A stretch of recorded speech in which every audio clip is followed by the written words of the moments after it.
how to color a manga page, or how to color or how I color a manga page, as you wish. I'm taking an actual manga page from One Piece Episode A by Boichi, my favorite manga artist.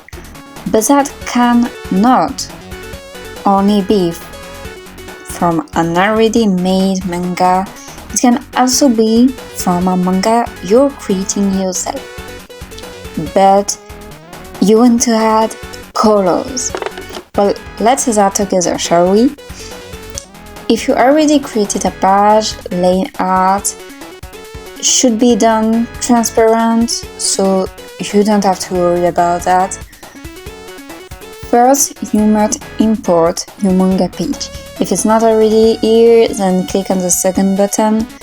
It should make it fully transparent. Then, well, you color. Generally, I use the bucket tool to color big surface, but one of the main struggles with coloring manga page is the original lines. I don't want to do them, the other artist's work. And then you could worry about the color scheme. Is it good? Well, except if you're coloring every single page and so you should make logic. Except if you do that, you don't really have to worry about that. Why so? Because mangakas themselves don't really care about them. Jujutsu Kaisen could be an example, but him being colorblind is something else.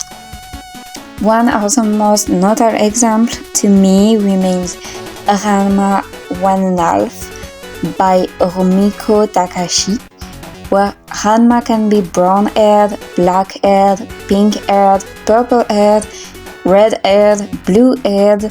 Well, there's no real logic here. Even Dr. Stone illustrated by Boichi as well, where you can see Sai being green or brown-haired, Tsukasa being brown or blue-colored hair. Well, you get me. And I'm just taking this example. Ice has no eye color that I can follow. Anyway, so it's okay, by the way. You may have noticed I mostly use smooth brushes to color a manga page because I don't know if it feels like it fits, so why not?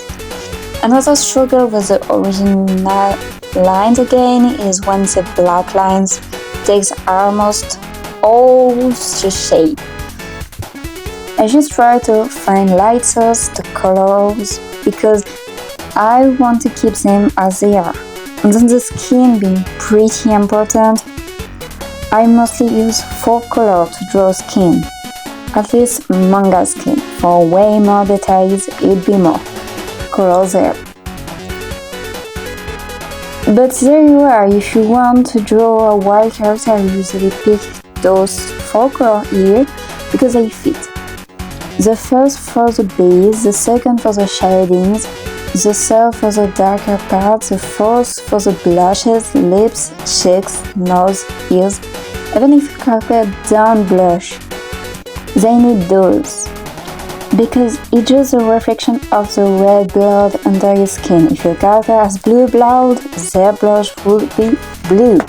If you notice the shadow doesn't really go darker tones, but redder tones.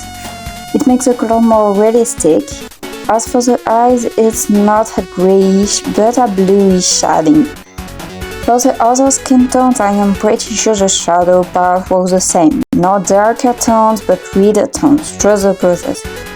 And then for the background, if your character knows real backgrounds and try to find a fitting color, I guess. You can use color theory and such, but yeah, kinda hard part. I hope you enjoyed the video, and if you have any other ideas or questions, feel free to ask.